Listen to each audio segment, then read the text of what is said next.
Handicap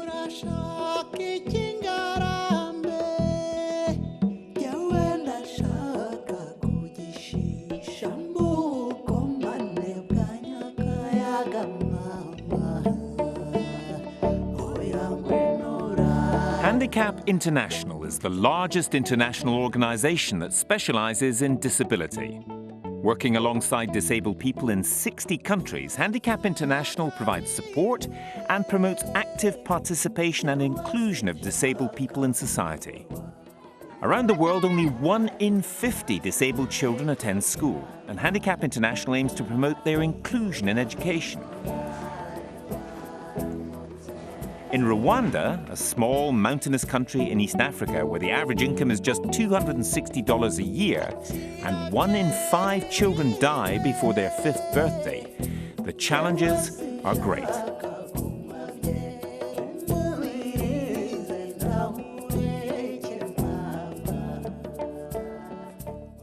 In 1994, following the genocide in Rwanda that killed 10% of the population and left a country scarred, Handicap International began their work here. After the initial emergency support, Handicap International now works alongside partners at both local and national level to promote inclusion of disabled children in education. Pour moi, l'inclusion signifie que tout le monde a droit à tout ce qui est proposé par le système. In a bid to promote inclusion, Handicap International invited 8 teachers from Britain to visit Rwanda to share their experience and to learn from Rwandans who work with disabled people to ensure their inclusion in society. The teachers have varying kinds of teaching experience, but all have apprehensions about visiting one of the poorest countries in Africa. I'm quite nervous about it, really, and very, very excited. I've known about it for some months, and I'm really, really excited to see what's going on out there and see what sort of challenges they're facing, see if it's any sort of challenge that I might be facing here as well. Nous, au Rwanda, comme Handicap International, ce que nous essayons de faire, c'est que nous travaillons, nous soutenons les écoles ordinaires, les écoles primaires ordinaires, pour qu'ils soient en mesure d'accueillir donc tous les enfants, y compris les enfants qui ont des handicaps. Nous avons un certain nombre d'écoles, mais aussi des écoles ordinaires et des écoles spécialisées. Et nous leur proposons des formations pour qu'ils puissent un peu être beaucoup plus en mesure d'offrir aux enfants un enseignement qui est adapté à leurs besoins. Handicap International works with the Federation of Associations and Centres for Disabled People in Rwanda. The organization's president, Pierre Claver Rwaka, who's disabled himself, outlined the challenges faced in Rwanda. We have to say about education. Other children, they don't accept him because they never been together.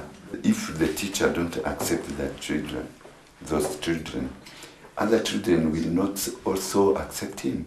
We also have teachers in our country who can find it difficult if children don't behave in a certain way. Our teachers too can often say, you know, oh, I can't cope with that, and the other children will suffer, so it would be better not to have this child in my class. It's because it comes from the government level. As a head teacher, it's then much easier to say we must do this. This is policy, and therefore we do have to try our very best. For the education also, we are thinking about how to include children with disability together with others in the same class. All those things was not thinking about before. And the other problem also in Rwanda is how Rwanda is a hill country. It's also a big problem for accessibility and long distance. So sometimes it discourages families, parents to take their children to school.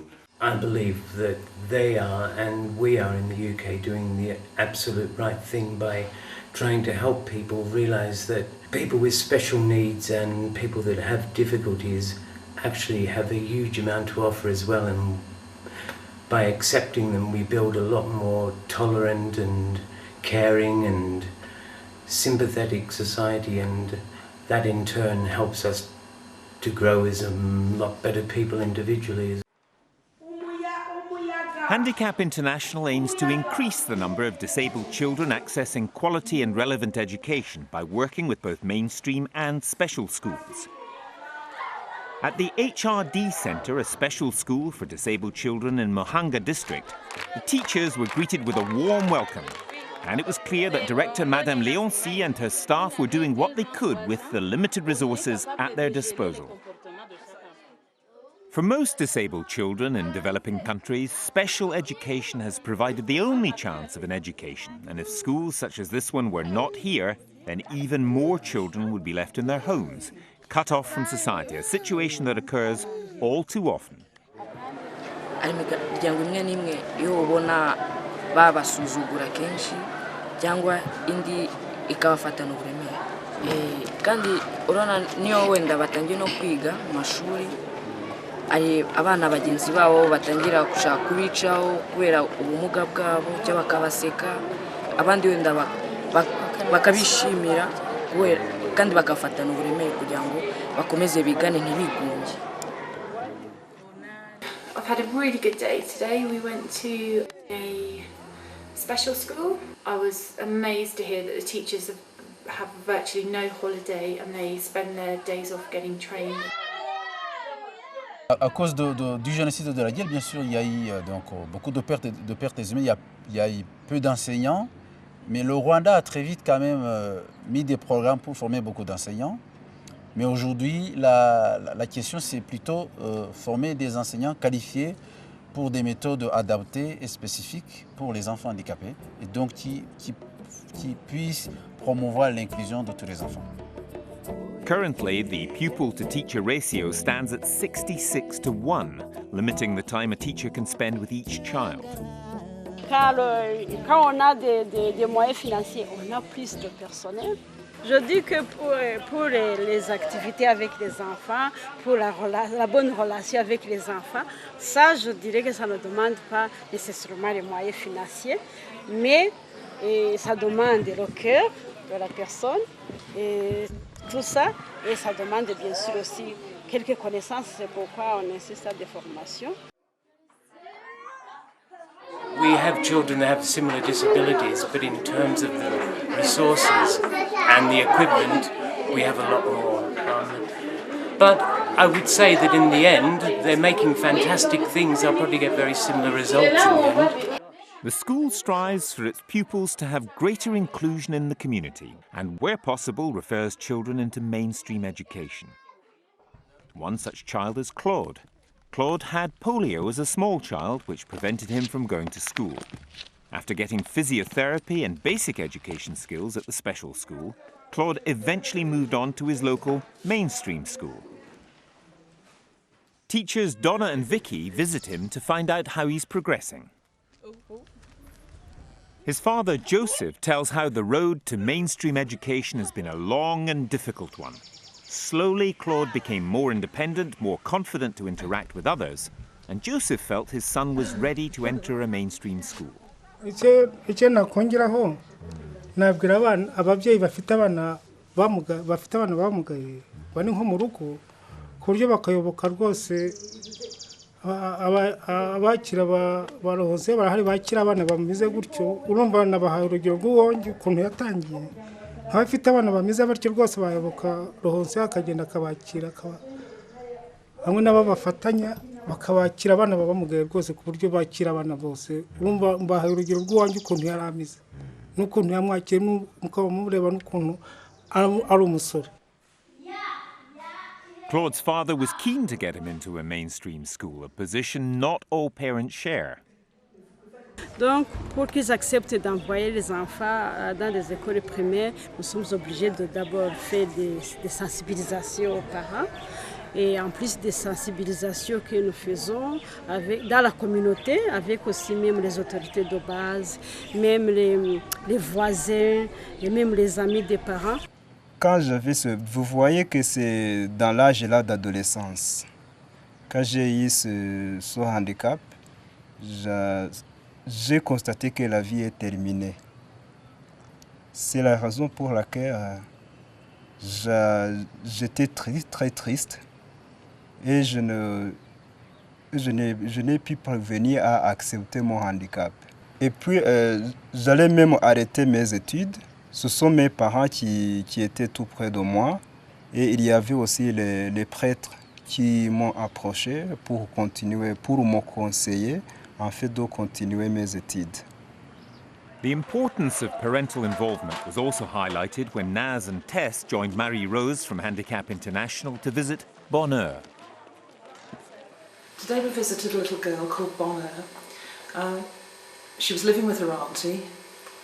It was a tale really from the genocide because the auntie's husband had been killed, her sister's husband had been killed, and this little girl Bonheur's parents had both been killed in the genocide. But that wasn't what had actually caused her disability, nothing to do with the genocide.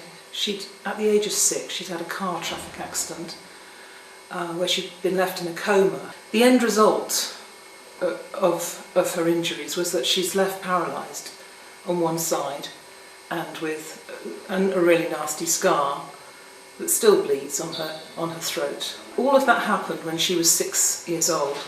Now she's 15 and she spent so much time in hospital that she's really missed out on education. Were the school welcoming? Did they find it easy to welcome Bonheur into school, or was it difficult for you to...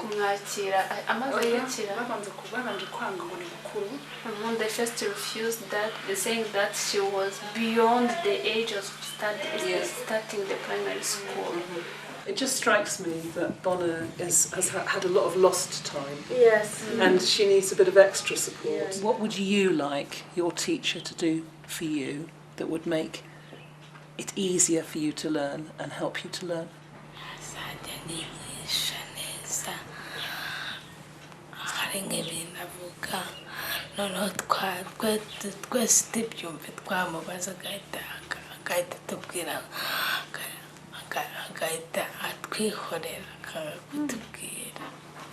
She actually wants to become a teacher.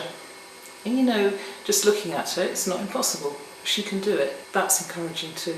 So much of it's about money, but you know, for me, so much of it is also about having the will to really get what you need and have the child's best interests at heart. With limited resources and large class sizes, teaching children with a diverse range of educational needs in Rwanda can be challenging. Despite the difficulties, the successes are very apparent. It's funny, you know, when you go around schools, you sometimes just get a feel of kind of, you know, goodness almost. Yeah. There's good people working there who are kind of, they know what they're doing and children are happy. And you could see that they were happy. You could see they were happy. That they were enjoying school. Yeah, that's right. As cheeky as they were. Yeah, absolutely.